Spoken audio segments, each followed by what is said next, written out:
and things moved out of alignment. You have seen it with your car, wheel alignment and all of that. It happens with many other areas. Don't let me go far and wide. So I said it was misaligned. It was out of harmony. It was, something that was a disequilibrium. It was normal because even for the sound frequency, you have the equilibrium, the line that is the zero. Then you have the waves. Yes, sir. Okay. So there was disequilibrium. Mm-hmm. And because of this equilibrium, there was a need for a reharmonizing, retuning, so that the strings will be in harmony with each other. I was avoiding strings theory because string theory in physics, you can actually go into quantum physics and talk about the fact that even you are solidified light, but it's just that you were slowed down to the realm of visibility, which is below the speed of light. I haven't gotten there yet. So I've said that you have movement, then you have vibration as a result, because movement will always be vibration. Vibration is actually movement. Do you get my Yes. point? Yes, sir. Movement. Now, so when you twang a string, then you see it's moving from. So it's a vibration that makes a sound. Yes. If you want, you can actually use a tin with a rubber band, tight enough on the tin. And then once you just pull it and release it, you're bang, that's vibration. And Yes, vibration sir. will lead to sound. And the harder you pull and release, the higher the sound, the pitch. So that's Mm-hmm. higher frequency, higher pitch. Lower frequency, lower pitch. Yes, sir.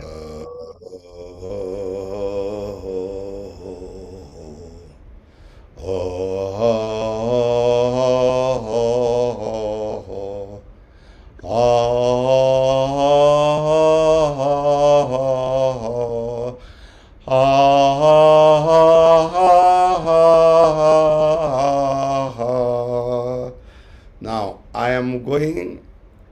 I didn't use exactly the same, but I was going, according to octaves. Yes. So you go higher pitch, and you get to a place you can break a glass. Yes. Literally. If you Yep. go on YouTube, you see people that have done that. And the one I like is a physics teacher that did it with the whole class, so that it's not something, because people can doctor things, but that one is live Mm-hmm. with a wine glass. Yes, sir. And you could do it. So now give your testimony and then we'll answer Esther. Because frequency, I think I've already, is the how often the thing moves within the period that we said is called, in this particular case, is per second, that we now measure in hertz. Yeah. Okay, Thank you, sir. So you're welcome. I discovered that um singing to the Lord in worship a certain way uh brings about healing in your body, because it happened to me. I like to sing. It restores the harmony, but go on anyway. Okay, yes. Because your I body like had gone into disharmony. this harmony, yes. Yes. So So, anytime there is sickness, it's actually mhm, disharmony that has come in. But go on. okay, yes. So, the of course, the Holy Spirit led me to sing, just sing. And I like to sing hallelujah to the Lord. And with each time that I I repeat the chorus, I go higher. I go an octave higher. And the higher I went, the more I felt balance until I got to the highest pitch, and I felt uh, something just run through my body. It was like goosebumps, like coolness, and I just felt healing all through. So I guess that was the harmony. Excellent. So Yes. you you were in disharmony. There was disequilibrium. You're being brought back to equilibrium. That's the one you say balance. And Yes. the average, believer, because they have not been taught this, they actually sometimes think, "Are you following those kinds of people? What? They are going to mislead you." So we've left it for the other side that doesn't even have anything near what we're talking about. Because they even talk of dimensions and they're still operating in just one plane.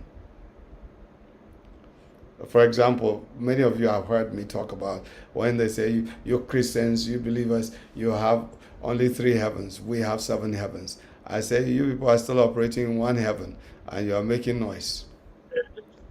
And I don't normally say it that way, but what I'll say, oh, really? Did you say we're operating in only 3 heavens? You have 7 heavens? I say yes.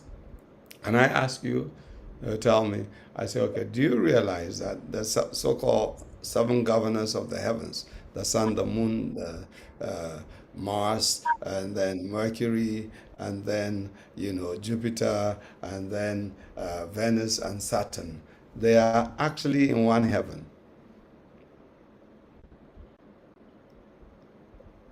the firmamental heaven, which is the first heaven for us believers.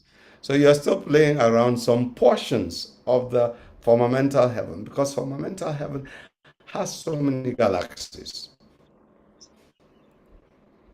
Before we go to the other heaven, which is the mid heaven, where you have the angels, before the highest heaven, where you have the Lord Himself, where His throne is, because He contains everything. Anyway, I think I've said enough. Let's. So we thank God for your life. Let's have Sister Esther, and then we can move on from there. Shalom, sir. Shalom, sir. Yes. Yes, go ahead. Okay. I was going to ask the So you're no statement longer made. going to ask. No, no, no. The Your statement question made is, earlier.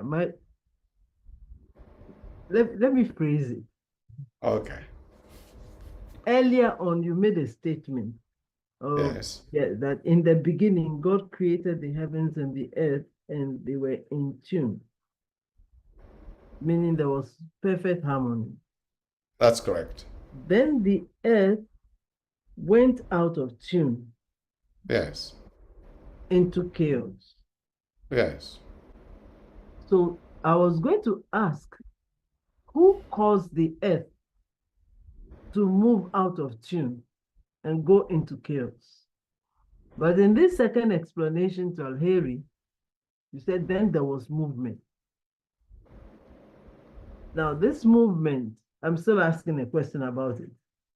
This movement that took place, was it a God-ordained movement, or it was something else that brought about the movement that sent the earth into chaos? What do you think? I don't know, sincerely. Will God cause what He made to go out of chaos? Go out of tune? Some other thoughts is lingering in my mind. Because I know somebody happened to have misbehaved in heaven and he was thrown out. yeah, And you read it in yeah. Ezekiel. Okay. So I don't need to, be too, No, should I but call it? I was thinking that the earth itself as one mass. The issue The of earth it is, being one mass and then it fragmenting into these continents we have today. I don't know whether it's got anything to do with that. We can talk about the Gondwana land another time, which is what you're talking about, where there was a separation of the one landmass into continents during the birth of Peleg and his brother, the twins. That's according to Genesis chapter 10. I want to leave that for now, so we don't have too many things introduced to this matter. Okay, so that is not the cause of the movement. I don't believe so. Okay. Yes. Because I believe it was the fact that because God will not cause the thing to go out of harmony just because of that. But is it possible that there have been other disharmonies that have occurred and we can reharmonize? Yes. Because when you have floods, is that not a disharmony, Sister Esther? Yes, it is.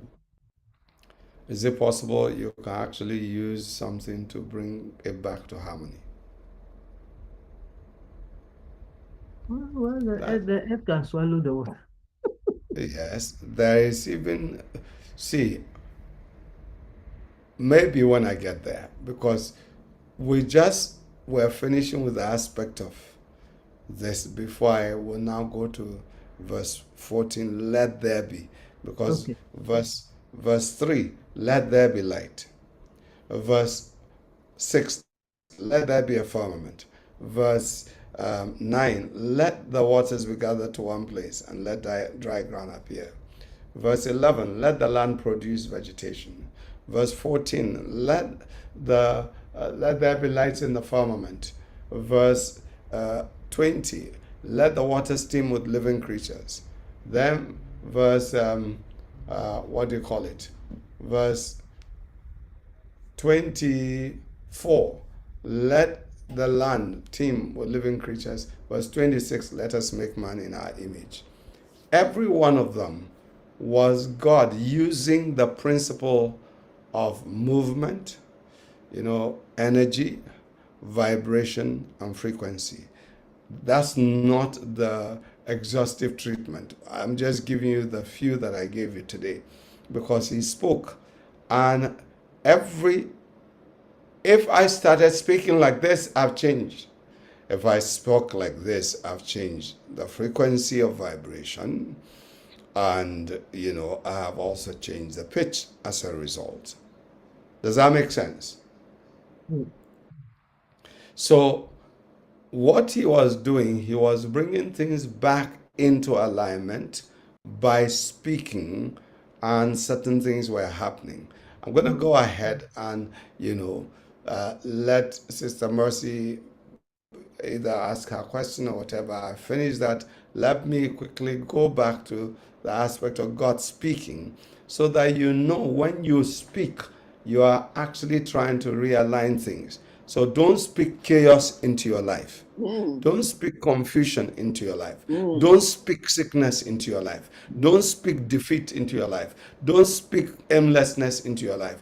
Don't speak, all kinds of wicked things into your life. Some people say, as for them, nothing works for them. You've just declared the thing for yourself. That's not what God meant for you to do at all in your life. But unfortunately, there are too many people doing that. So all I wanted is to draw your attention to this so that we can go to, we're going back to the original. How did God create the earth? He created that by movement, by, energy, by vibration, by frequency, and it's not any of those esoteric things. No. I'm just saying that when things move, I've given you the example, and I'm going to let somebody play because you know also about this Japanese professor who plays music and sees the shape of the water, the molecules of the water, and the microscope and all of that, and takes pictures and all that. Now, and We just want to see the one that has to do with even salt that you can do at home, couscous or any of those tiny grains like acha for those of you in the northern part of Nigeria, fonio wherever you live. If you have fonio, you could try that experiment and you see that just playing certain chords would change the shape of the arrangement on that metal sheet because it is that. So when you play harmonious sounds, there is harmony of the shapes because chords. I pray that the people have found one, so that please send me a personal message, so that I can let you play that back to the people. So let's have Sister Mercy quickly so I can move on. Because Yes. it appears we have very little time now left. Yes. Thank So you. yes, I wanted to ask about the key of David and the standard frequency that you referred to, but I think you are going to talk about it later, because when you did, I kind of just went to look at ChatGPT and talked about the Yeah. healing frequency and Isaiah 22 and Revelation 3:7. As I was thinking, what has ChatGPT got to do with the key of David and all that? But I think I'll leave you. But it looks like maybe tomorrow we need to come an hour early because it's a lot of information to absorb. Thank you very much. Yes, I agree. An hour early. We'll see how God helps us, because you are right. Tomorrow I actually have to teach on possessing the gates of time for the 7 o'clock meeting for the Global Altar Watch, because I want people to understand why we tell them they should use the first watch. And I'm going to give them a few examples. You're welcome to join after our breaking of fast. So I'll have to do the breaking of fast first and then move into the Global Altar Watch teaching. I will ask them to put the link in the chat window tomorrow, so that then those who want to join can join.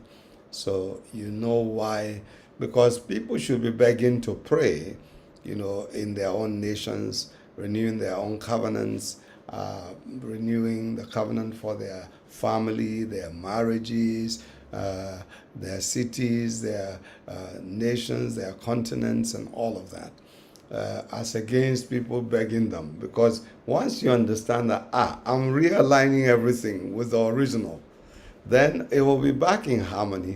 The rest is history. The rest is history. And for you in the medical profession, it's very easy. You get my point. Yes. Sister Mercy? Yes, please. Even the issue of... We need you to come and give a whole lecture on this. We'll do that.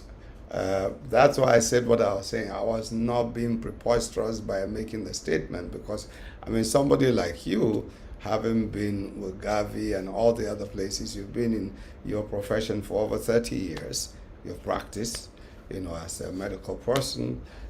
I don't want to say, come, let me teach you. No, but by the mercies of God, I know one or two things. And thank God you are saying the same thing. I need to hold a whole lecture.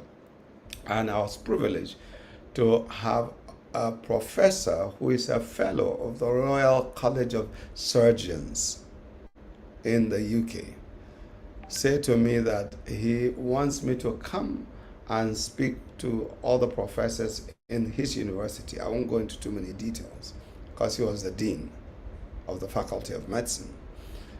Because we just talked about orthomolecular medicine, and I explained a few things and broke some things down, going back to the original. I won't go into that one here.